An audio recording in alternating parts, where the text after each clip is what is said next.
चुनावी मौसम चल रहा है, वोटिंग खत्म हो गई है। 23 नवंबर को नतीजे आ जाएंगे, यानी कौन जीत रहा है ये सब कुछ पता चल जाएगा। वो भी सबसे पहले विस्तार से दिखाएंगे, ये वादा है हमारा। नमस्कार, मैं हूं ज्ञानेंद्र तिवारी और आप देख रहे हैं विस्तार न्यूज पर आपका अपना शो सीधे मुद्दे की बात। सीधे मुद्दे की बात में आज कौन कौन से मुद्दों पर बात होगी मैं ये बताता हूं। देश, मध्य प्रदेश और छत्तीसगढ़, वो कौन सी खबर है जो आपको जानना, देखना, सुनना, समझना जरूरी है, वो मैं आपको हर दिन बताता हूं। और इसलिए बताता हूं कि 8 से 9 अगर आप विस्तार न्यूज देख रहे हैं तो आपको वो सब कुछ पता चल जाए जो खबरों के लिहाज से आप देखना, जानना, सुनना चाहते हैं। इसलिए चलिए सबसे पहले आज बात चुनाव की करेंगे। झारखंड, महाराष्ट्र में विधानसभा चुनाव खत्म हो गए हैं, राज्यों के उपचुनाव भी खत्म हो गए हैं, लेकिन महाराष्ट्र में वोटिंग से ठीक पहले कैश कांड वर्सेस बिटकॉइन वाली पॉलिटिक्स ने हंगामा मचा दिया है। बवाल यूपी उपचुनाव में भी हुए हैं। विस्तार से खबर दिखाएंगे, जुड़े रहिएगा, सब कुछ आपके सामने होगा। दूसरी खबर में बात करेंगे सड़क हादसों की। जानते हैं 15 लाख लोग सड़क हादसे में मारे गए हैं। 15 लाख लोग, ये सिर्फ 2014 से 2023 के आंकड़े हैं। इन आंकड़ों से डर लगता है भाई साहब। आपको पता है देश में सड़क हादसों में दूसरे नंबर पर मध्य प्रदेश है, इसीलिए विस्तार से चर्चा करूंगा। तीसरी खबर में बात इंदौर की करेंगे। इंदौर में 50 साल वाले तलाक ले रहे हैं, आंकड़े पर बात करूंगा, विस्तार से बताऊंगा काहे तलाक ले रहे हैं भाई, वो भी 50 साल के बाद। चौथी खबर में बात करेंगे मऊगंज के विधायक प्रदीप पटेल के। विधायक जी खूब चर्चा में रहते हैं, आज फिर से सुर्खियों में। विधायक जी पुलिस की निगरानी में है। पूरी खबर क्या है विस्तार से जानना चाहते हैं तो जुड़े रहिएगा, सब कुछ बताऊंगा। पांचवी खबर में बात करेंगे गंगा जल की। आज गंगा जल की बात क्यों जरूरी है जानते हैं? क्योंकि गंगा जल खरीद रहे हैं लोग, लेकिन उस गंगा जल को पी नहीं सकते। बोतल पर ही लिखा है पीने योग्य नहीं है। विस्तार से खबर बताएंगे।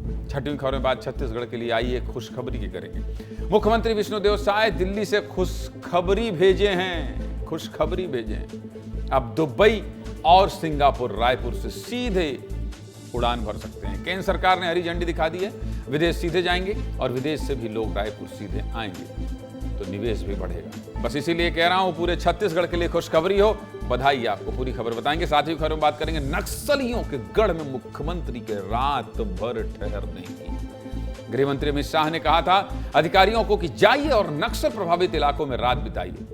गृह मंत्री की बात मुख्यमंत्री ने मान ली है और एक जवान ने कहा मुख्यमंत्री जी प्लीज रुक जाइए, तो मुख्यमंत्री ने जवान की बात भी मानी। बड़ी रोचक कहानी है, दिखाऊंगा, जुड़े रहिएगा। और आखिर में बात रायपुर की करेंगे। रायपुर से परेशान करने वाली खबरें आ रही हैं।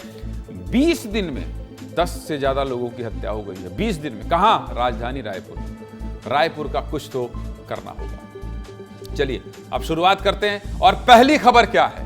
पहली खबर, महाराष्ट्र झारखंड चुनाव खत्म, एग्जिट पोल भी आ गए हैं। कौन जीत रहा है? कौन जीत रहा है? महाराष्ट्र और झारखंड चुनाव खत्म हो गए हैं, एग्जिट पोल भी आ गए हैं। लेकिन कोई भी एग्जिट पोल महाराष्ट्र में किसी भी गठबंधन को पूर्ण बहुमत नहीं दे रहा है। महाराष्ट्र में कांटे की टक्कर है भाई। हालांकि एग्जिट पोल में झारखंड से बीजेपी के लिए अच्छी खबर आ रही है, लेकिन जो भी होगा वो स्टार न्यूज 23 नवंबर को सबसे पहले बताएगा। चैनल लगा लीजिएगा। सीधे मुद्दे की बात तो यही है कि महाराष्ट्र और झारखंड में विधानसभा की सभी सीटों के लिए मतदान खत्म हो चुके हैं। इसके साथ ही आज 4 राज्यों की 15 विधानसभा और नांदेड़ लोकसभा सीट पर वोटिंग खत्म हो गई है। यूपी के 9 विधानसभा सीटों पर उपचुनाव के लिए भी वोटिंग हुई है। साथ ही पंजाब की 4 सीटों पर भी वोट डाले गए हैं। महाराष्ट्र से लेकर झारखंड तक, यूपी से लेकर पंजाब तक देश भर से वोटिंग की जो तस्वीरें आई हैं, पहले उस पर एक रिपोर्ट मैं आपको दिखाता हूं, तो आप एक रिपोर्ट देख लीजिए, उसके बाद विस्तार से बात करेंगे। पहले रिपोर्ट देखिए।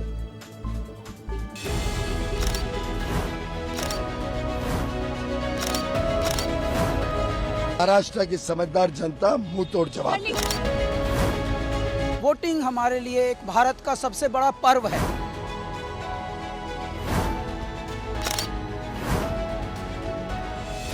इंतजाम बहुत अच्छा किया। Looking forward to the results.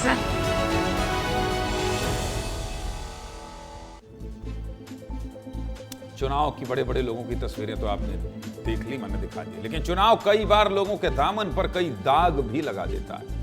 Maharashtra voting से पहले कुछ ऐसा ही हुआ। चुनाव से ठीक एक दिन पहले दो बड़े धमाके हुए और अंतिम समय में पूरी पॉलिटिक्स कैश कांड बनाम बिटकॉइन के खेल में उलझ गई। कल पूरे दिन सुर्खियों में बीजेपी के राष्ट्रीय महासचिव विनोद तावड़े रहे। विनोद तावड़े का एक वीडियो वायरल हुआ जिसमें तावड़े होटल में कैश के साथ नजर आए। देखते ही देखते वीडियो सोशल मीडिया पर तेजी से वायरल होने लगा और विनोद तावड़े पर वोट के लिए नोट बांटने के आरोप लगने लगे। विपक्ष ने इस मुद्दे को उठाया तो बीजेपी बिटकॉइन को लेकर एनसीपी सांसद सुप्रिया सुले और नाना पटोले पर कई सवाल उठा दिए। बीजेपी ने सुप्रिया सुले और बिटकॉइन डीलर गौरव मेहता की बातचीत का एक ऑडियो जारी कर राजनीति में एक नई भूचाल लेकर आ गई। महाराष्ट्र में कैश कांड वर्सेस बिटकॉइन पर पहले ये रिपोर्ट देखना चाहिए आपको, उसके बाद आगे बात करेंगे। पहले देखिए रिपोर्ट।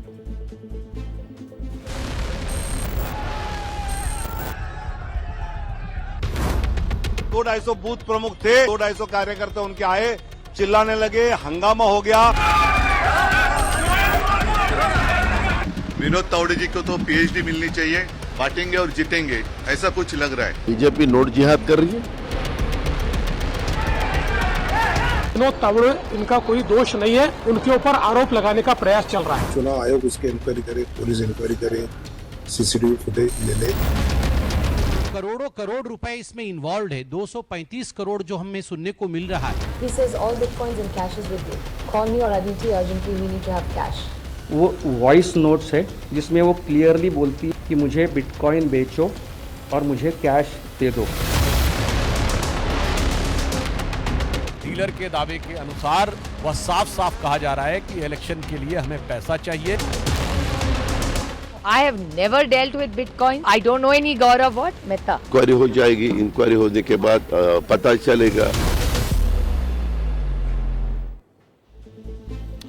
बीजेपी ने व्हाट्सएप चैट के स्क्रीनशॉट शेयर कर सुप्रिया सुले और कांग्रेस नेता नाना पटोले पर बिटकॉइन के जरिए 235 करोड़ की हेरा फेरी का आरोप लगाया है। मतलब कल बीजेपी पर आरोप लगे, आज सुबह होते होते सवाल विपक्ष पर उठने लगे। राजनीति यही है भाई साहब, इसी को कहते हैं वो नीति जिसको लागू करके आप राज कर सको, उसे ही राजनीति कहा जाता है। राजनीति में करवट बदलते और आरोप लगते वक्त नहीं लगता। लेकिन इन सब के बीच इस बिटकॉइन स्कैम मामले के तार रायपुर से जुड़ गए। पूर्व आईपीएस अधिकारी रविंद्रनाथ पाटिल ने मंगलवार को दावा किया था कि सुप्रिया सुले और नाना पटोले ने बिटकॉइन के बदले कैश के लिए गौरव मेहता से संपर्क किया और इस पैसे का इस्तेमाल महाराष्ट्र चुनाव में किया था। इन सब आरोपों के बीच इस मामले में ईडी की भी एंट्री हो गई है। बिटकॉइन विवाद मामले में ईडी की टीम रायपुर में गौरव मेहता के घर पहुंच गई है।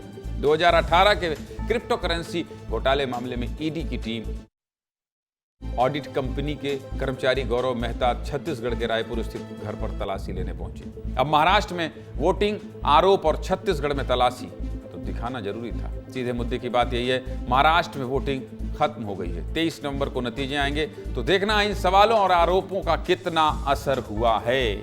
अब बात कहां की करना पड़ेगा? उत्तर प्रदेश की। अब बात उत्तर प्रदेश की कर लेते हैं। आज यूपी की 9 विधानसभा सीटों पर उपचुनाव हुए, लेकिन यूपी में आज माहौल दिन भर गर्म रहा, बहुत गर्म रहा। कई जगह से हिंसा की तस्वीरें आई हैं। मुजफ्फरनगर के मीरापुर, करहल, ककरौली, सीसामऊ सीट पर पुलिस और कार्यकर्ताओं के बीच झड़प हुई। इस बीच यूपी उपचुनाव में खूब बार पलटवार भी हुए हैं। रिपोर्ट देखना पड़ेगा, देखिए।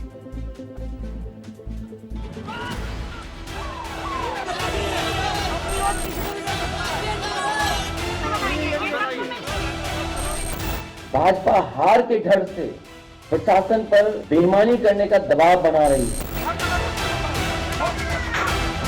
लगातार भारतीय जनता पार्टी वालों की गुंडाई चल रही है। लोगों को वोट डालने से रोका जा रहा है। ये घटना ही नहीं होनी चाहिए थी।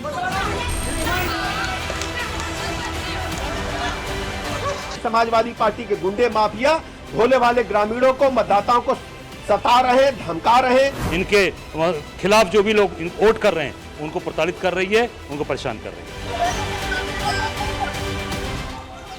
समाजवादी पार्टी के लोग उपचुनाव को रक्त रंजित करने का पूरा प्रयास कर रहे हैं।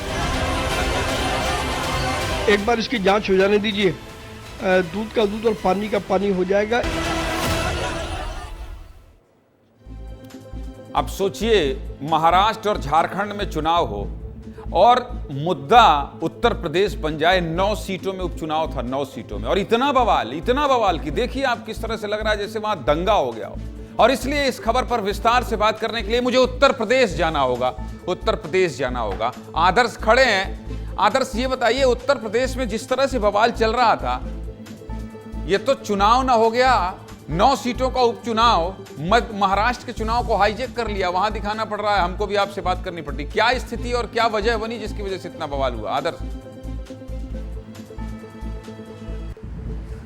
ज्ञानेंद्र जी, इसे सिर्फ 9 सीटों का उपचुनाव ना समझकर बल्कि ये समझा जाए कि 2027 बहुत दूर नहीं, और उसके लिए अभी से रणनीतिक तैयारियां हैं दोनों पार्टियों की, चाहे हम बीजेपी की बात करें या फिर समाजवादी पार्टी की। और चूंकि 2024 का जो लोकसभा चुनाव था उसमें समाजवादी पार्टी ने जो बढ़त बनाई थी, वो उपचुनाव में उसको बढ़त को बनाए रखने के लिए और ये मैसेज देने के लिए कि कहीं ना कहीं समाजवादी पार्टी की तरफ लोगों का रुख है, इस बात को लेकर ये पूरी लड़ाई है और इसी बात पर ये साख की लड़ाई बन चुकी है। इसीलिए इन 9 सीटों पर दोनों ही पार्टियां पूरी तरीके से जोर लगा रही हैं। आज की बात करें तो आज पहली बार शायद कई सालों में ऐसा हुआ है जहां पर एक ही दिन में चुनाव आयोग की शिकायत पर 7 पुलिस कर्मियों को निलंबित किया गया है। समाजवादी पार्टी ने शिकायत की थी जिसमें 3 अलग अलग जगहों पर इन पुलिस कर्मियों को निलंबित किया गया है और निश्चित तौर पर इस पर बयानबाजी, राजनीति भी हो रही है। लेकिन सबसे बड़ी बात यह है कि करहल में जो समाजवादी पार्टी का गढ़ माना जाता है, वहां पर एक लड़की की, दलित लड़की की हत्या हो गई और उस पर आरोप है, इसका आरोप है 2 समाजवादी पार्टी के कार्यकर्ताओं पर, जिसको पुलिस ने गिरफ्तार भी किया है।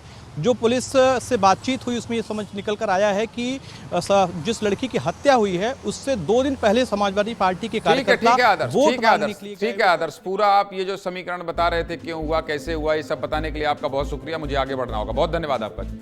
चुनावी माहौल था, पूरी खबर बता दी, विस्तार से दिखा दी। सीधे मुद्दे की बात यही कि 23 नवंबर को पता चल जाएगा महाराष्ट्र और झारखंड में किसकी सरकार बनेगी। और हाँ, विजयपुर, बुधनी और रायपुर दक्षिण के नतीजे भी 23 नवंबर को ही आने वाले हैं। विस्तार न्यूज विस्तार से पूरी अपडेट बताएगा।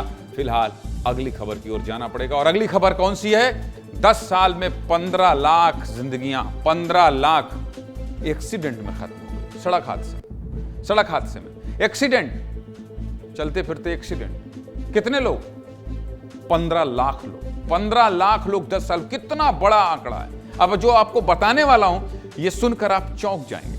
आपको पता है, चंडीगढ़ का नाम सुना है आपने? चंडीगढ़ का नाम आपने सुना है? केंद्र शासित प्रदेश है, जानते हैं चंडीगढ़ की आबादी कितनी है? कितने लोग रहते हैं? करीब 12 से 13 लाख।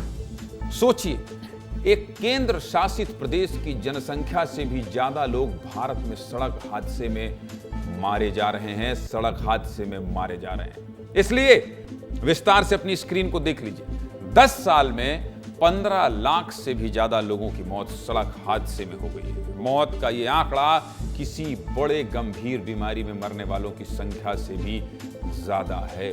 मतलब समझ रहे हैं, बहुत गंभीर मसला है, बहुत गंभीर मामला है। केंद्रीय सड़क परिवहन मंत्रालय की तरफ से जारी आंकड़ों के अनुसार 2014 से 2023 के बीच सड़क हादसों में लगभग 15,35,000 लोगों की दुखद मौत हुई। 2004-2013 के बीच 12,10,000 लोगों की मौत सड़क हादसे में हुई। मतलब जनसंख्या जिस तेजी से बढ़ रही है, उतनी ही तेजी से सड़क हादसे भी बढ़ रहे हैं। ये हादसे क्यों हो रहे हैं?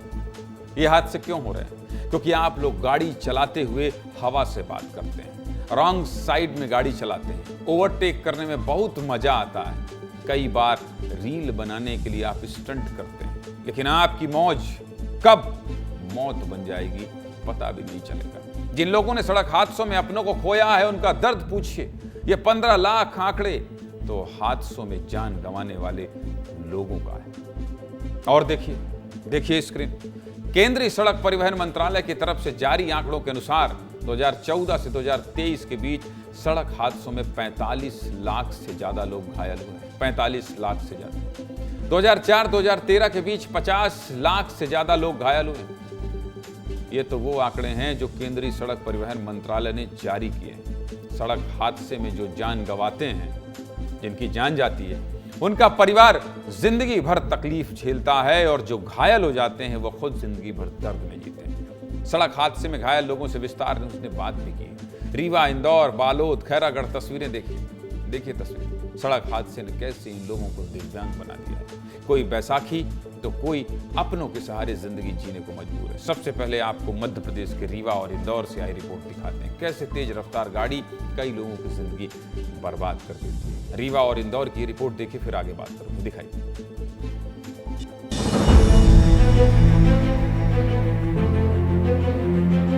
अंधेरा गुप्त था, मैंने दोनों तरफ देखा, मुझे कोई भी कुछ नहीं दिखा। मैंने मेरी हीरो होंडा आगे बढ़ाई, इतने में एक बिना लाइट का ट्रक बहुत तेजी से आया जिसने मुझे क्रैश किया। स्पाइन इंजरी से जुड़ी हुई जो समस्याएं हैं, जिसमें कि विशेष रूप से अगर बात करूं दर्द की, वो है यातायात पुलिस का जो महकमा है उसका 80 से 90% कार्य जो है वो गाड़ी को अव्यवस्थित चलाने से रोकने की अपेक्षा सिर्फ चालान बनाने में लगा रहता है। सड़क दुर्घटनाएं कई बार व्यक्ति का सब कुछ छीन लेती है। हम एक ऐसे ही गांव में और एक ऐसे ही परिवार में हैं। हमारे साथ इस ग्राम पंचायत के दो ऐसे विकलांग व्यक्ति हैं, मैं आपको तस्वीरों में पहले दिखाऊंगा, जिन्होंने एक सड़क दुर्घटना में अपने पैर खो दिए। सपना तरफ से गाड़ी आ रही थी, तो मतलब हम दो गाड़ी धीमा किए, तो पता नहीं कैसे ड्राइवर कोई स्पीड में तो जैसे गाड़ी खड़ा करने लगे तो गाड़ी वाला आया तो मारा ठोकर, तो हम गाड़ी तरफ उसी तरफ रोड तरफ गिर गए। बहुत तेज रफ्तार में था, मतलब इतना ठोकर मारा कि मेरा पैर वहीं पे हुआ हो गया, कट गया। आ रहे थे तो ट्रक वाला इतना स्पीड है सर कि मार दिया ठोकर, बिल्कुल चले गए ट्रक के नीचे और पैर मेरा में 3 जगह टूट गया। बहुत आराम से चले, जीवन बहुत अमूल्य है, ये आराम से चलना चाहिए। और आजकल के लड़के तो खूब स्पीड में चलते हैं। वाकई जिंदगी अमूल्य है और आजकल के लड़के तो खूब तेज चला रहे हैं गाड़ी। देख लीजिए आपकी लापरवाही कैसे लोगों को जिंदगी भर का जख्म दे रही है। आपको ये रिपोर्ट क्यों दिखा रहा है आप जानते हैं? केंद्रीय सड़क परिवहन मंत्रालय के आंकड़ों के मुताबिक सबसे ज्यादा सड़क हादसे तमिलनाडु में होते हैं और दूसरे नंबर पर मध्य प्रदेश शामिल है। एक बार फिर अपनी टीवी स्क्रीन को ध्यान से देखिए। अब बात छत्तीसगढ़ की कर लेते हैं। इस साल अब तक 12,500 सड़क हादसे हो चुके हैं। इसमें 10,500 लोग घायल हुए और 5600 लोगों की मौत हो चुकी है, जान चली गई। मरने वालों में युवाओं की संख्या ज्यादा है। मौत की बड़ी वजह हेलमेट नहीं लगाना है, कार में सीट बेल्ट नहीं लगाना है, शराब के नशे में वाहन चलाना है। छत्तीसगढ़ में भी विस्तार न्यूज़ सड़क हादसे में घायल हुए लोगों से बात की है। बालोद और खैरागढ़ से आई ये रिपोर्ट देखिए और समझिए कि कैसे और कितना नुकसान हुआ है सड़क हादसे से इन लोगों का। देखिए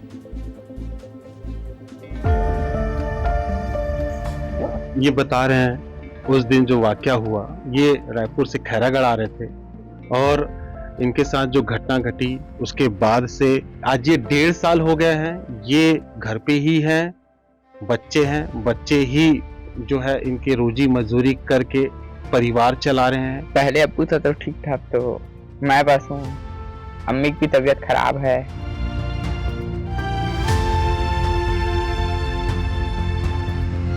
पहले ट्रैक्टर चलात रही से और वो एक्सीडेंट हुए कर पैर हाथ टूट गए है ना, और राड वाट सब लगे होकर पैर में, वो चल नहीं सके। मोर 2 जन बच्चा हवे, तो एक जन तो ससुराल चल रहे, एक जन लड़का है जन विकलांग है बचपन से, और ये तो कुछ नहीं कर हुआ। जन मोर बहन है तो वो पालत वसत हायर भाई। सड़क हादसे हो जाने के बाद, एक्सीडेंट के बाद की कहानी कोई नहीं दिखाता, कोई नहीं दिखाता, हम दिखाते हैं, क्योंकि हमें आपकी फिक्र है। इन कहानियों को दिखाने का एक ही मकसद है, सावधान हो जाइए। सीधे मुद्दे की बात यही है, गाड़ी चलाते वक्त थोड़ा ध्यान रखिए। आपका एक परिवार है जो आपका इंतजार कर रहा है और कई बार आपकी लापरवाही किसी शख्स को जिंदगी भर का जख्म दे देती है। और एक बात और बताऊं, आप गाड़ी जब सीखते हैं या चलाते हैं तो आप इतनी बेफिक्री से चलाते हैं, इतनी बेफिक्री से चलाते हैं कि आपको किसी की फिक्र नहीं। मौज में सोचिए आपने किसी को ठोकर मार दिया, कोई सड़क पर चल रहा है, आधी रात है, क्या होगा? इलाज ना मिलने के अभाव से उसकी जान चली जाएगी। इसलिए जब आप गाड़ी के स्टीयरिंग में बैठते हैं या हैंडल पकड़ते हैं तो आप ये समझिए कि आपको भी सावधान रहना है और जो सामने वाला है उसको भी सावधान करना है। प्राइम टाइम में आपके हितों की चिंता, आपको सावधान करने वाली खबर विस्तार न्यूज इसलिए दिखाता है क्योंकि हो सकता है मेरी बातों को सुनकर आप संभल जाएं, मेरी बातों को सुनकर आप सावधान हो जाएं। मेरी बातों का आप पर असर हो जाए और आप ये सौगंध ले लें कि नहीं, आज से मैं गाड़ी चलाने में लापरवाही नहीं बरतूंगा। इसलिए मैं इतनी जोर देकर यह खबर दिखा रहा था। सड़क हादसे सब कुछ छीन लेते हैं। जब किसी की जान जाती है, जब कोई अपना चला जाता है, तब उसकी जिंदगी बहुत मुश्किल हो जाती है। चलिए आगे बढ़ता हूं और अगली खबर कौन सी? 50 साल वाले तलाक क्यों ले रहे हैं? सही बात है, क्यों ले रहे हैं? नया नया तलाक हुआ यार रहमान का, 50 साल तक एडजस्ट कर लिए, अब 50 साल के बाद रिजेक्ट।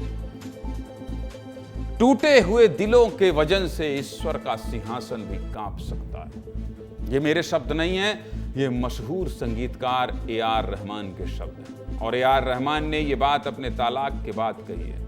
तलाक सुनने में भले ही मात्र एक शब्द लगे, लेकिन एक बहुत बड़ी घटना है किसी के जिंदगी। तलाक सिर्फ दो लोगों का अलग होना नहीं होता, बल्कि तलाक का मतलब है दो परिवारों का अलग हो जाना, एक परिवार का पूरी तरह से बिखर जाना। और डिवोर्स में भी एक नया शब्द ट्रेंड में आया है, ग्रे डिवोर्स। अब ये ग्रे डिवोर्स क्या है, मध्य प्रदेश में कहां इसके मामले बढ़ रहे हैं, सब कुछ आपको विस्तार से बताऊंगा। चलिए खबर की शुरुआत कर देता हूं। देश में इन दिनों ए.आर. रहमान के तलाक की चर्चा सबसे ज्यादा है। हो भी क्यों ना, जिस ए.आर. रहमान के संगीत पर हम सब बचपन से झूमे हों, जिस ए.आर. रहमान के दुनिया में करोड़ों चाहने वाले हों, जाहिर है उनके तलाक से उनके चाहने वालों को भी फर्क पड़ेगा। बस इसलिए ही आज तलाक पर विस्तार से बात कर रहा हूं। आज से करीब 29 साल पहले 12 मार्च 1995 को ए.आर. रहमान और सायरा बानो का निकाह हुआ था। तब सायरा 21 साल की थी और ए.आर. रहमान 27 साल के थे। दोनों की शादी अरेंज मैरिज ही थी, जिसे ए.आर. रहमान की मां ने तय किया था। अब शादी के 29 साल बाद दोनों ने अलग होने का ऐलान किया है। ए.आर. रहमान ने भी सोशल मीडिया पर पोस्ट किया है, हम 30 साल पूरा करना चाहते थे, लेकिन ऐसा लगता है कि हर चीज का अनदेखा अंत होता है। टूटे हुए दिलों के वजन से ईश्वर का सिंहासन भी कांप सकता है। फिर भी इस बिखराव में हम अर्थ तलाशते हैं, भले ही टुकड़ों को फिर से अपनी जगह ना मिले। दोस्तों, इस नाजुक वक्त से गुजरते हुए हमारी निजता का सम्मान करने के लिए धन्यवाद। ए.आर. रहमान उन सेलिब्रिटी में हैं, शादीशुदा जीवन में एक लंबा समय गुजारने के बाद तलाक ले रहे हैं। और ए.आर. रहमान की उम्र अब करीब 57 साल है। और साइकोलॉजी के जानकार 50 की उम्र के बाद ये तलाक को ग्रे तलाक कहते हैं, ग्रे डिवोर्स कहते हैं। अब ए.आर. रहमान के तलाक में भी यही बात सामने आ रही है। तो जान लीजिए कि ये ग्रे डिवोर्स क्या होता है। देख लीजिए, ये ग्रे डिवोर्स बच्चे बड़े होने के बाद लिया जाता है। आमतौर पर 50 की उम्र के बाद ग्रे डिवोर्स लिया जाता है। इसे सिल्वर सेपरेशन भी कहते हैं। कपल्स खुशहाल जिंदगी की चाह में 50 की उम्र के बाद तलाक लेते हैं। कुछ मनोचिकित्सकों का कहना है कि देर से ही सही, पर लोग जब अपने बारे में सोचना शुरू करते हैं तब ऐसा होता है। तालमेल में कमी के कारण भी ऐसा होता है। कई बार बच्चों की घर से दूरी भी तलाक का कारण बनती है। ऐसे ही कुछ मामले एमपी के मिनी मुंबई कहे जाने वाले इंदौर में तेजी से बढ़े। केवल 50 की उम्र के बाद ही तलाक की बात करें तो इंदौर में ऐसे मामले करीब 2 गुने हो चुके हैं। जनवरी 2023 से अब तक की बात करें तो करीब 250 ऐसे मामले सामने आ चुके हैं, जहां लोग 25 से 40 तक साथ रहने के बाद तलाक ले रहे हैं। कहीं संपत्ति का बंटवारा तो कहीं पति पत्नी के बीच किसी तीसरे का आ जाना इस तलाक की वजह बन रहा है। इन्हीं चौंकाने वाले आंकड़ों पर हमारे सहयोगी पुनीत विजयवर्गीय वकील से लेकर पंचायत मध्यस्थता केंद्र तक सभी से बात की। पुनीत ने वकील, मध्यस्थता कराने वाले लगभग सभी लोगों से बात की है। सुन लीजिए, इसके बाद आगे बात करेंगे। सुनिए। पति 90 साल, पत्नी 85 साल, 2 बहू बेटियां, दोनों बड़े परिवार में ब्याए हुए, 5 पोते पोती, 22 से 28 साल। अब शख्स ने हमको आके तलाक का आवेदन दिया, तो मुझे लगा यदि इस आदमी का तलाक करा दिया तो ये 5 बच्चों की ज़िंदगी बर्बाद होगी। पैसा होने के बाद भी पैसे के आधार पे संबंध नहीं बनते। तो जुडिशरी सेपरेशन का दोनों के बीच में समझौता करवाया। जैसे पति 55 साल का जो उसके अंदर पति था वो 65 साल का था और पत्नी 55 साल की थी। ये एक बहुत बड़े एक शिक्षण संस्था की मालकिन थी। इन दोनों के बीच के अंतर्गत किसी थर्ड व्यक्ति को लेकर मनमुटाव होने लगा, जिसके बीच दोनों के शादी को भी कम से कम 30 साल हो गए थे, 25 से 30 साल हो गए थे। इस शादी के बाद इनकी एक संतान भी उत्पत्ति हो गई थी। संतान उत्पत्ति के बाद संतान पढ़ी लिखी हो गई, सब कुछ हो गया। उसके बाद में दोनों के बीच में अंतर्गत एक थर्ड व्यक्ति की एंट्री के कारण इनके बंद में आपसी सामंजस्य डिस्टर्ब हो गया। पुराने 20-20 साल 30-30 साल पुराने पेयर्स एक दूसरे को डिवोर्स दे रहे हैं, एक दूसरे की मतलब जो कमियां हैं वो पता चल जाती हैं और बहुत ज़्यादा उजागर होने के कारण लगता है इससे बुरा तो कोई है ही नहीं और एक दूसरे को छोड़ने लगते हैं। तो ये जो हो रहा है समाज में अब, ये अकेलेपन और वृद्ध लोगों के लिए प्रॉब्लम पैदा करने वाला है। बच्चे भी माँ बाप को समझा रहे हैं, लेकिन माँ बाप समझने को ही रेडी नहीं है कि मुझे एक दूसरे के साथ हमको रहना ही नहीं है। ये तलाक वलाक तो कभी नहीं होना चाहिए, ना 50 की उम्र के बाद और ना ही पहले। बातचीत करिए, कोई रास्ता निकालिए। तलाक की इन खबरों पर जनता क्या सोचती है, क्या कह रही है, सुनना चाहते हैं? सुना दीजिए। शादी के इतने साल बाद अगर कोई डिवोर्स लेता है तो बेसिकली हो सकता है उनकी कोई बहुत मेजर मजबूरी रही हो, बट हाँ मेरा पर्सनल व्यू है कि ये नहीं करना चाहिए। मुझे लगता है कि ये आधुनिकता की डेफिनेशन जो है लोग अलग तरीके से ले रहे हैं और 25-26 साल बाद भी डाइवोर्स लेना, मतलब ये तो समझ की कमी भी नहीं कहेंगे इसको, क्योंकि 26 साल बहुत काफ़ी होते हैं एक दूसरे को समझने के लिए। असल में लोगों की सहन शक्ति ख़त्म हो रही है, तो और विचारों में भी बदलाव तो खैर है कि हम क्यों सहन करें। दोनों हस्बैंड वाइफ अगर एक दूसरे को समझेंगे तो इस चीज़ में बहुत बदलाव आ सकते हैं। अगर ये चेंजेस सही हैं तो फिर ये रिश्ते रह सकते हैं। आशुतोष राणा आए थे विस्तार न्यूज़ के दफ्तर, और ये बात और उनकी कही हुई ये बात मैं हमेशा अमल करता हूँ। अब विस्तार परिवार को लेकर हम लोग आगे बढ़ रहे हैं। विस्तार न्यूज़ में बहुत सारे ऐसे साथी हैं जिनके साथ हम आगे बढ़ रहे हैं और सबको परिवार की तरह रख रहे हैं। आपको पता है आशुतोष राणा ने क्या कहा था? आशुतोष राणा ने कहा था कि जब आप रिश्ते बनाओ तो पूरी आंखें खोल कर बनाओ, और जब रिश्ते निभाने लगो तो आधी आंखें बंद कर लो। बहुत महत्वपूर्ण है दो लोगों का एक हो जाना, और दो लोगों के एक हो जाने के बाद जब अलग होना पड़ता है तो ये कहीं ज्यादा तकलीफ की बात है, कहीं ज्यादा तकलीफ दे। इसलिए आशुतोष राणा की वो बात मुझे बहुत अच्छी लगती है कि जब आपसे किसी के रिश्ते, पति पत्नी का ही मसला नहीं है, जब आप किसी से भी दोस्ती करो, जब आप किसी को मित्र बनाओ, किसी को साथी बनाओ, तो जब रिश्ते आपके प्रगाढ़ हो जाते हैं तो फिर कुछ गलतियों को दरकिनार भी करो, माफ करो, क्षमा करो, आगे बढ़ो। बहुत आनंद आता है जब आपका कुनबा बढ़ता है और आपके अंदर ये क्षमता बढ़ती है कि आप कुछ गलतियों को इग्नोर कर रहे हैं। इसलिए फिर कह रहा हूं, आशुतोष राणा के वो शब्द सुनिए, उसका अनुसरण कीजिए। अलग नहीं होना चाहिए। 50 साल हो, 1 महीने हो, 10 साल हो, 2 महीने हो, साथ रहने की पूरी कोशिश करना चाहिए। चलिए आगे बढ़ें, अगली खबर की बात कर लेते हैं। और अगली खबर है ये वाला, गंगा जल पीने लायक नहीं है। कहाँ वाला, कौन सा वाला?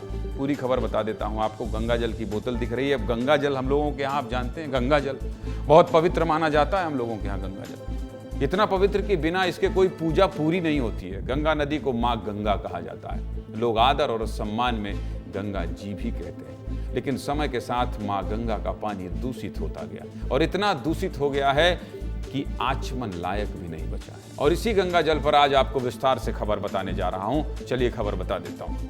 लोगों को गंगा जल आसानी से मिल सके, इसके लिए भारत सरकार ने 2016 पोस्ट ऑफिस से घर पर गंगा जल पहुंचाने की योजना शुरू की थी। कब? 2016 में। सरकार की मंशा लोगों को आसानी से गंगा जल उपलब्ध कराने की थी, लेकिन अब समस्या ये है कि जो गंगा जल पोस्ट ऑफिस में आ रहा है वो पीने लायक ही नहीं है। गंगा जल की बोतल में साफ साफ लिखा है कि नॉट फॉर ड्रिंकिंग, यानी कि पीने के लिए नहीं। अब अगर पानी पीने लायक नहीं होगा तो आचमन कैसे करेंगे? पोस्ट ऑफिस में जो गंगा जल मिल रहा है उसे शुद्ध किया भी जाता है या नहीं, ये जानने के लिए आरटीआई भी लगाई गई। आरटीआई का जवाब और भी ज्यादा चौंकाने वाला था। जवाब में बताया गया कि पोस्ट ऑफिस में मिलने वाला गंगा जल गंगोत्री से गंगा जल उत्तर काशी के मुख्य डाकघर में लाया जाता है, और यहीं पर पानी को छानने के बाद बोतल में भर दिया जाता है। इसके लिए कोई फिल्टर प्लांट नहीं। आम जनता को मिलने वाले गंगा जल को लेकर हमारे सहयोगी दुर्गेश साहू ने आरटीआई एक्टिविस्ट से लेकर सीनियर पोस्ट मास्टर तक सबसे बात की और आपको मिलने वाले गंगा जल को लेकर पूरी पड़ताल की। रिपोर्ट देख लीजिए, फिर आगे बात करेंगे।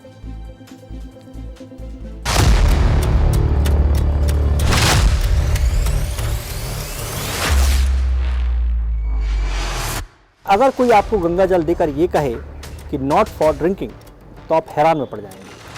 लेकिन इन दिनों पूरे भारत में पोस्ट ऑफिस के ज़रिए ये जो गंगा जल का वितरण किया जा रहा है, इसमें सबसे बड़ी बात यह है कि इसकी बोतल में ही लिखा है नॉट फॉर ड्रिंकिंग, यानी कि इस पानी को आप पी नहीं सकते। क्योंकि देखिए ये जो बोतल है, इसके आप इसमें जहाँ देखेंगे, ये मैं आपको दिखाना चाहूँगा, इसमें लिखा है नॉट फॉर ड्रिंकिंग, है ना, यानी कि ये पानी पीने योग्य नहीं है। अतिरिक्त महाप्रबंधक व्यवसाय विकास का पत्र आया, उसमें उन्होंने लिखा है कि हमने कोई प्रोजेक्ट नहीं लगाया है, हमने कोई संयंत्र नहीं लगाया है, तो ये इनको कैसे जानकारी हो कि गंगा जल पीने योग्य नहीं है। इन्हें लिख के दिया कि सिर्फ हम छान के बॉटल में पैक करके भेजते हैं, तो किस आधार पे ये बता रहे हैं कि गंगा जल पीने योग्य नहीं है? कोई वैज्ञानिक आधार है? कोई इन्हें जाँच कराई, फिर बॉटल पैक करके लोगों को दिया? तो ये हमारे आस्था पर कुठाराघात है। नॉट फॉर ड्रिंकिंग है, इसीलिए उन्हें लिख दिया होगा ये छपवाते समय कि ये उसका उपयोग डायरेक्ट आदमी पीने के लिए ना करे, पूजा पाठ के लिए इनको बना के भेजा गया है। पूजा के कारण इस पर नॉट फॉर ड्रिंकिंग लिखा हुआ है। देखिए, दरअसल हमारे हिंदू सनातन धर्म में जब कोई मरणासन पर पहुंचता है तो कहा यही जाता है कि उसके मुंह में अगर 2 बूंद भी गंगा जल डाल दिया जाए तो वो उसको बड़ा पवित्र हो जाता है। तो इसलिए कहीं ना कहीं अगर ये गंगा जल पीने योग्य नहीं है तो फिर ऐसे में सवाल बहुत ज़्यादा और बहुत बड़े खड़े होते हैं। गंगा जल पूजा पाठ में तो इस्तेमाल किया ही जाता है, आस्था का भी विषय है। इस रिपोर्ट के दौरान एक और आंकड़ा सामने आया। आंकड़ा ये है कि पोस्ट ऑफिस में जो गंगा जल मिलता है वो 30 रुपए का 250 ml मिलता है, यानी कि 120 रुपए का 1 लीटर। अब 120 रुपए में 1 लीटर गंगा जल मिलने के बाद भी अगर वो शुद्ध ना हो तो सवाल तो बनता है। इस पूरी खबर पर हमने पब्लिक के मन की बात भी जाननी चाहिए। माँ गंगा पब्लिक की आस्था का विषय है, इसलिए पब्लिक का क्या कहना है इस पूरे मामले पर, ये भी सुनिए। देखिए, सबसे बड़ा विषय हमारा आस्था है। जहाँ तक बात लिखे होने की, चेतावनी की बात है, तो चेतावनियाँ तो सिगरेट में भी होती है, वो सिगरेट भी लोग पीते हैं। ऐसा नहीं है जो इन्होंने ऐसा लिख दिया कि गंगा जल पीने योग्य नहीं। अगर आचमन करेंगे तो हम उसको पिए तो रहे हैं। तो या तो इसको शुद्ध कर लिया जाए कि जो कि क्योंकि ये पूजा पाठ और आचमन के लिए लिया जाता है, और यदि ये आचमन योग्य नहीं है तो इसका विक्रय क्यों किया जा रहा है? नहीं, तो ये तो संभव नहीं है कि जब तक किसी चीज़ का परीक्षण नहीं होता है, किसी चीज़ को सामने नहीं देखा जाता, तो अपन कैसे कहते हैं कि गंगा जल है। गंगा माई गंगोत्री से वो निकलती हैं और वहाँ पर कई जड़ी बूटियों का मिश्रण उनमें आता है। किस जगह से आपने भरा है, वहाँ से फैक्ट्रियों का प्रदूषित जल हो जाता होगा। बाकी गंगा जल जो गंगोत्री से निकलता है वो स्वयं बुआ है, और इनको ऐसा लिखने का कोई औचित्य नहीं है। सुन लिया आपने, ये तो जनता की राय थी। चलिए अब आपको ये भी बता देता हूं कि गंगा जी का पानी इतना शुद्ध क्यों माना जाता है। देखिए, वैज्ञानिक बताते हैं कि गंगा के पानी में बैक्टीरिया को खाने वाले बैक्टीरियोफेज वायरस होते हैं। ये वायरस बैक्टीरिया की तादाद बढ़ते ही सक्रिय होते हैं और बैक्टीरिया को नष्ट कर देते हैं। गंगा का पानी जब हिमालय से आता है तो कई तरह की मिट्टी, खनिज और जड़ी बूटियों का असर इस पर होता है। इसी वजह से गंगा का पानी लंबे समय तक खराब नहीं होता और इसके औषधीय गुण बने रहते हैं। वैज्ञानिकों ने अपनी रिसर्च में यह भी पाया है कि गंगा जल में वातावरण से ऑक्सीजन सोखने की अद्भुत क्षमता है। गंगा के पानी में काफी ज्यादा मात्रा में गंधक भी होता है, इसलिए यह लंबे समय तक खराब नहीं होता और इसमें कीड़े भी पैदा नहीं होते। सीधे मुद्दे की बात यह है कि लोगों को शुद्ध गंगा जल मिलना चाहिए, और अगर ऐसा कोई सवाल मन में है या ऐसी कोई एक्टिविटी चल रही है तो को ये खबर बताना चाहिए। ले आओ पानी ले आओ। क्या होता है कि जब आप बुलेटिन कर रहे होते हैं और आपको खांसी आ जाए तो आप पानी नहीं मंगा सकते हैं। टीवी में चलते हैं, यहाँ सब ग्रामर तोड़ रहे हैं, खांसी आ रही, पानी तो पीना पड़ेगा।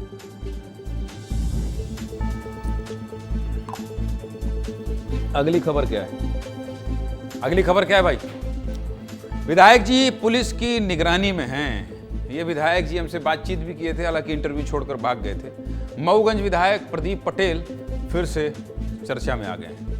विधायक जी को नजरबंद कर दिया गया है। क्या है पूरा मामला, विस्तार से जान लीजिए। चलिए आपको बता देता हूं। मामला मऊगंज विधानसभा का है, जहां दो पक्षों के बीच बड़ा विवाद हो गया। इस विवाद में दोनों पक्षों के बीच जमकर लाठी डंडे चले। लोगों ने एक दूसरे पर खूब पत्थर बरसाए, आगजनी की गई। दोनों पक्षों के कई लोग घायल हो गए। ये विवाद इतना बड़ा था कि प्रशासन को धारा 163 लागू करना पड़ा और साथ ही मौके पर भारी पुलिस बल भी तैनात करना पड़ा। पुलिस ने दोनों ही पक्षों से करीब 20 लोगों पर अपराध दर्ज किया। इतना बड़ा ये विवाद कैसे हुआ, ये भी जान लीजिए। ये विवाद देवरा महादेवन मंदिर परिसर में अतिक्रमण को लेकर शुरू हुआ। यह विवाद लंबे समय से चला आ रहा है। फिर 19 नवंबर को जेसीबी मशीन से इसी जमीन के दीवार तोड़ने को लेकर विवाद बढ़ गया। मौके पर पहुंचकर पुलिस ने विवाद को शांत कराने का पूरा प्रयास किया और इस दौरान पुलिस ने विधायक प्रदीप पटेल को रीवा ले जाकर सामुदायिक भवन में नजरबंद कर दिया। सोचिए, विधायक जी नजरबंद काहे भैया? विधायक जी को तो सब चीज निपटाना चाहिए। और अभी तक विधायक प्रदीप पटेल पुलिस की निगरानी में है। आगे बताऊंगा, लेकिन पहले ग्राउंड पर जाना पड़ेगा। वहां क्या हालात हैं, क्यों ये सब हुआ, ये आपको देखना पड़ेगा। देखिए,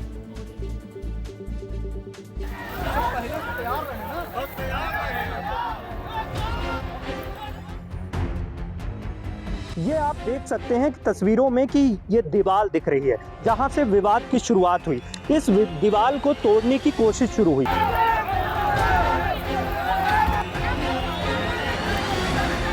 हाँ, बाप का पंछी नहीं है, मैंने कमाई लहन खाई लहन धरा के नहीं है। यही में लड़का हमार खत्म हो गए, लड़का नहीं आई हमार।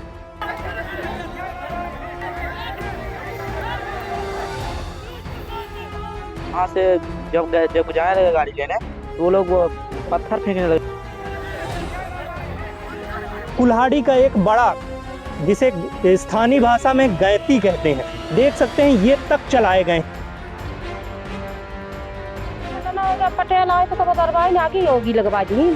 और प्रदीप पटेल हाँ विधायक जो बने हैं सब घर हमारा आगे लगवा दी और सबका ईटा पत्थर मरवा रहे।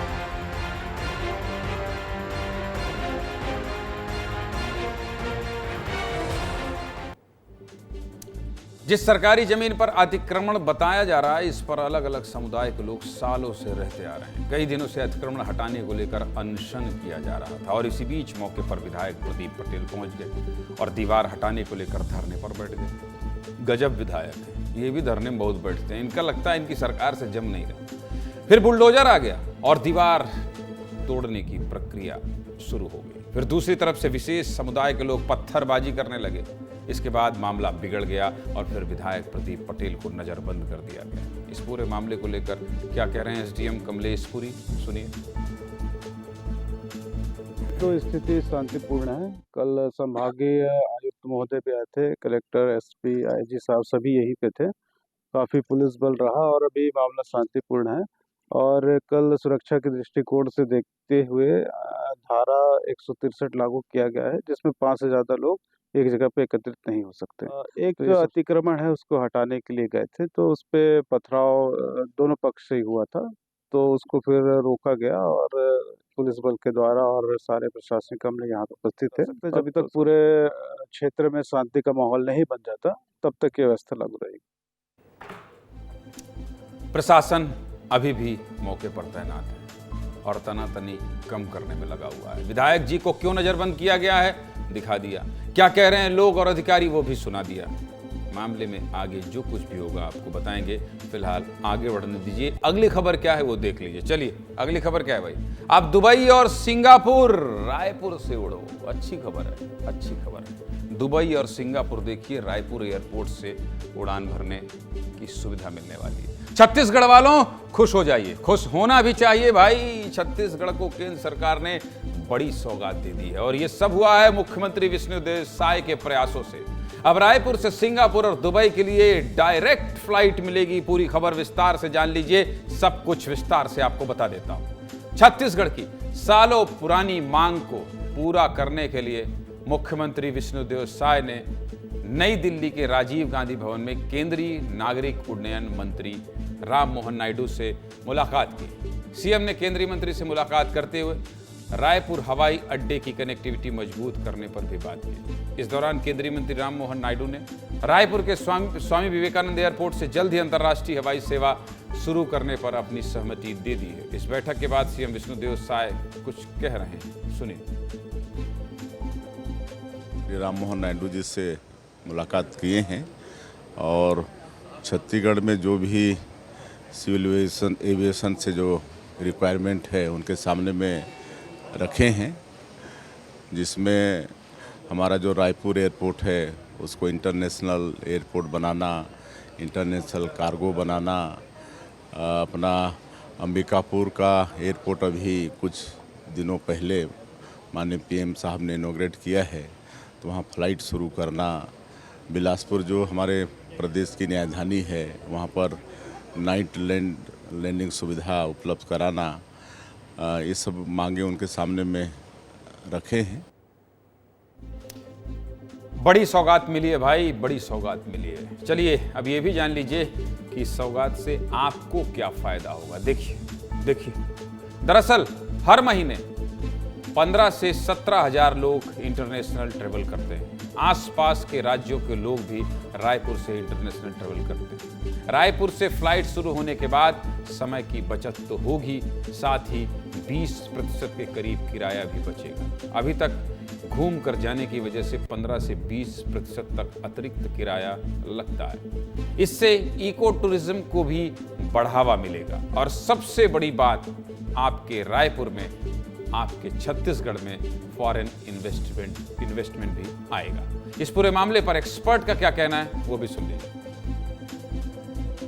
छत्तीसगढ़ वासियों के लिए बहुत ही अच्छी खबर है और रायपुर से इंटरनेशनल फ्लाइट चालू होने का एक घोषणा की गई है। आज मुख्यमंत्री विष्णुदेव साय जी और नागरिक उड्डयन मंत्री जी के साथ में जो बैठक हुई है और तत्काल ये घोषणा की गई है कि रायपुर से दुबई और सिंगापुर के लिए उड़ान जल्द चालू होगी। तो इससे एम्प्लॉयमेंट भी जनरेट होगा और रायपुर को एविएशन के क्षेत्र में एक नई दिशा मिलेगी। वैसे छत्तीसगढ़ को केवल हवाई, मतलब आप समझ रहे हैं ना, फ्लाइट की सौगात नहीं मिली है, इसके अलावा भी बहुत कुछ मिला है। मुख्यमंत्री विष्णुदेव साय और केंद्रीय मंत्री के बीच बनी सहमति के हिसाब से छत्तीसगढ़ में क्षेत्रीय हवाई अड्डों का विकास होगा।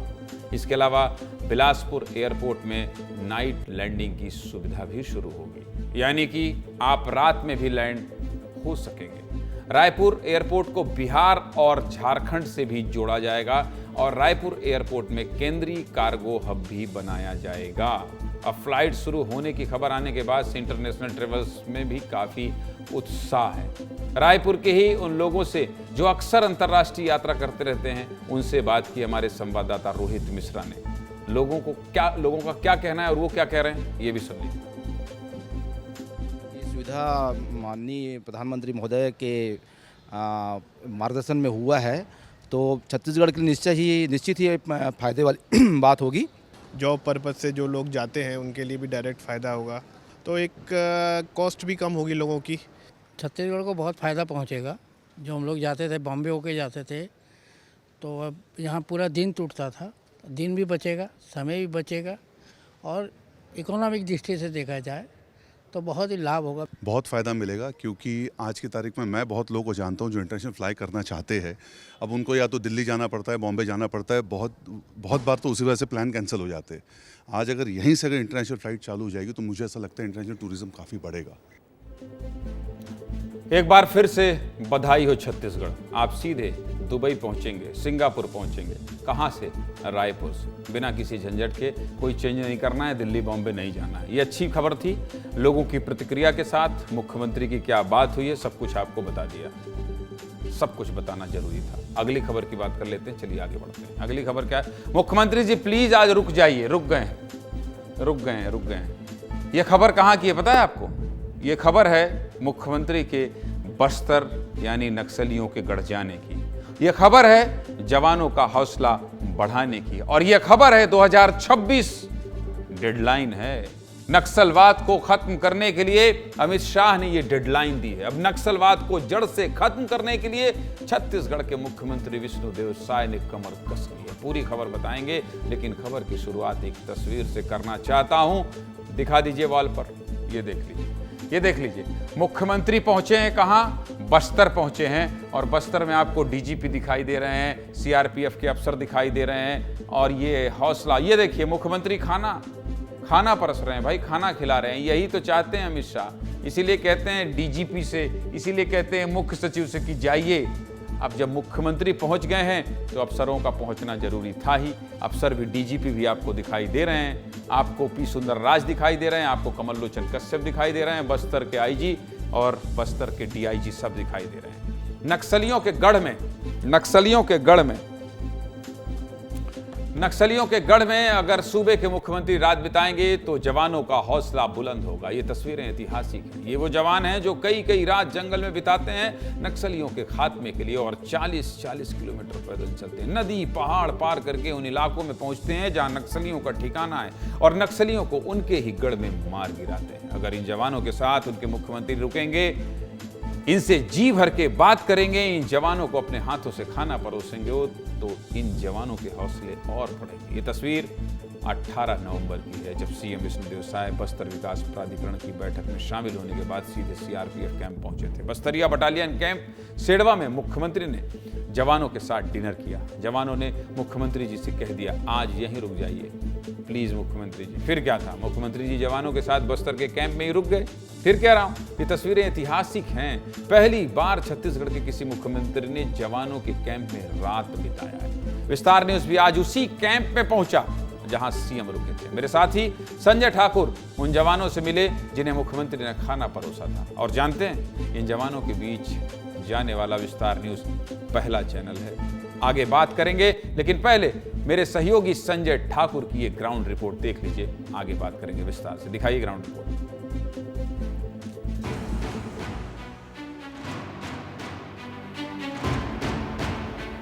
सोमवार की शाम सीएम साय जब जवानों के बीच पहुंचे तो उन्होंने कुछ जवानों के परिवारों से भी बात की,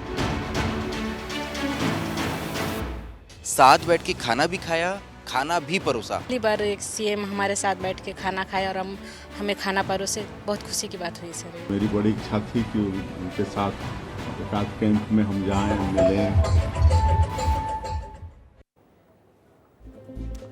जगदलपुर से सुकमा जाने वाली सड़क पर सीआरपीएफ 241 बटालियन का हेडक्वार्टर है। इसे बस्तरिया बटालियन भी कहा जाता है। इस बटालियन में शामिल सभी जवान बस्तर के ही रहने वाले हैं, और ये जवान बहुत बहादुर हैं। ये जवान नक्सलियों के लिए यमराज हैं, क्योंकि इन जवानों ने पिछले कुछ महीनों में नक्सलियों के खिलाफ कई बड़े ऑपरेशन को अंजाम दिया। मुख्यमंत्री ने बाद में खुद कहा कि इन जवानों से मिलने की उनकी बहुत इच्छा थी। सीएम विष्णुदेव साय ने महिला कमांडो प्रेमिका की मां से बात करते हुए कहा कि घर आकर चापड़ा चटनी खाऊंगा। सीएम साय कैंप पहुंचे तो कैसे जवानों के लिए उनकी रात खास हो गई, खुद हमारे वीर जवान बता रहे हैं, सुनिए। 22 साल का सेवा काल में मैंने देखा है कि पहली बार किसी सीएम ने इस प्रकार सीआरपीएफ कैंप में औचक निरीक्षण किया, और ये हमारे लिए बड़े गौरव की बात है। कि घर आएंगे तो चापड़ा चटनी खिलाओगे क्या? हाँ खिलाएंगे, आइए। ऐसे बोली बात। चापड़ा चटनी मतलब वो चीटी वाली चटनी जो होती है? जी, चीटी का चटनी। ये पहली बार हुआ सर, बहुत खुशी हुई मुझे बात कर।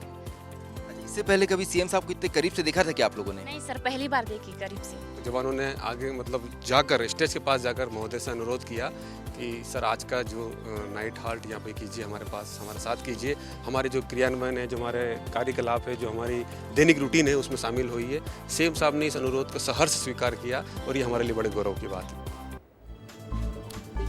मुख्यमंत्री विष्णुदेव साय के आने के बाद जवान बहुत खुश हैं, उत्साहित हैं। जवानों का कहना है कि पहली बार कोई मुख्यमंत्री उनके बीच आया, उनके साथ रुका और खाना खाया। सीएम जवानों के बीच क्यों पहुंचे, समझना चाहते हैं? देख लीजिए स्क्रीन, देखिए पिछले 11 महीनों में बस्तर में जवानों ने नक्सलियों के खिलाफ कई बड़े ऑपरेशन चलाए हैं, जिनमें नक्सलियों का बड़ा नुकसान हुआ है।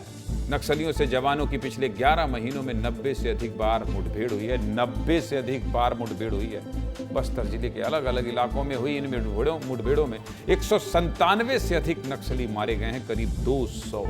वहीं जवानों ने नक्सलियों के आधार इलाकों में 20 से अधिक नए सुरक्षा बलों के कैंप स्थापित कर दिए हैं। ये सब क्यों हो रहा है, इसके लिए आपको गृह मंत्री अमित शाह का एक बयान सुनाएंगे। पहले बयान सुनाइए क्यों हो रहा है, सुनिए अमित शाह क्या कह रहे हैं।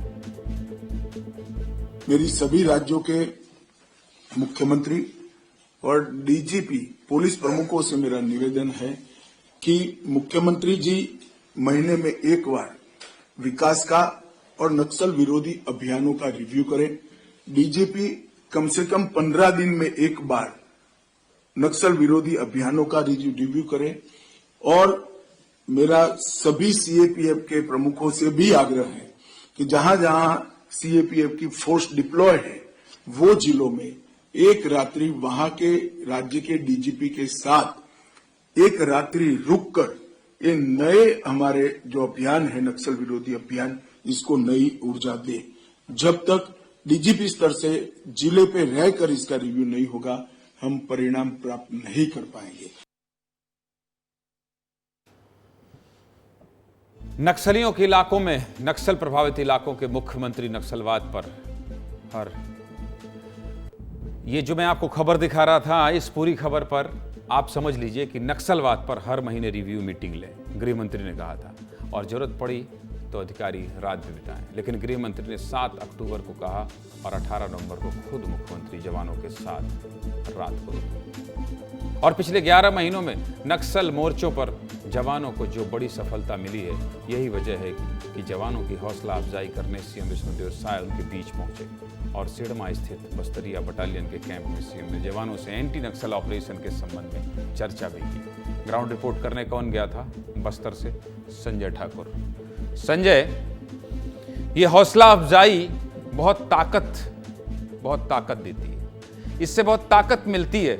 और अगर कोई मुख्यमंत्री कैंप में रुके रात में, कैंप में बहुत सुविधाएं नहीं होती हैं, वो भी जंगल के कैंप में, वहां रुके तो मनोबल तो बढ़ता है। आप जाके क्या महसूस कर रहे थे संजय आज कैंप में?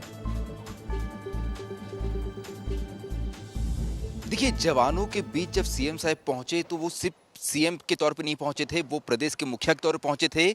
वो देश के प्रधानमंत्री का संदेश लेके पहुंचे थे कि जब भी उन्होंने बताया कि जब भी उनकी प्रधानमंत्री मोदी से मुलाकात होती है तो वो पूछते हैं कि नक्सल गतिविधियों की वहाँ क्या स्थिति है, कैसे हमारे जवान हैं। वो गृहमंत्री अमित शाह का संदेश लेके पहुंचे थे कि जब भी उनसे मुलाकात होती है तो वो पूछते हैं कि कैसे नक्सल ऑपरेशन जो है, एंटी नक्सल ऑपरेशन, वो कैसे चल रहे हैं। तो ये जो संदेश जब खुद प्रदेश का मुखिया जवानों को बताता है कि देश के पीएम और देश के एचएम जो हैं वो जानना चाहते हैं कि नक्सलवाद के खिलाफ मुहिम लड़ाई कैसे चल रही है, तो जवानों का हौसला तो बढ़ता है। उन्हें ये विश्वास मिलता है कि देश की सरकार जो है वो उनके साथ खड़ी है। जब वो वहाँ थे तो जवानों ने उनसे अपनी बातें बताई, अपनी समस्याएं बताई। लेकिन देखिए, सीआरपीएफ का एक प्रोटोकॉल है, उन्होंने वो समस्याएं हमको नहीं बताई, लेकिन उन्होंने कहा कि हमने जो समस्या सीएम साहब को बताई है, उन्होंने गंभीरता से कहा कि हाँ, इसका निराकरण करेंगे। इसके अलावा जब वो प्रेमिका जो महिला कमांडो है, उनकी माँ से बात करते हैं, उनसे पूछते हैं खेती कैसे चल रही है, घर आऊँगा तो चापड़ा चटनी खाऊँगा। अब देखिए, किसान जानते हैं कि जवान जो हैं वो बस्तर के जवान हैं, किसान बैकग्राउंड से आते हैं, खेती किसानी करते हैं, तो वो पूछते क्या है उनसे कि किसानी कैसी चल रही है, सब ठीक चल रहा है ना, घर आऊंगा चापड़ा चटनी खाऊंगा।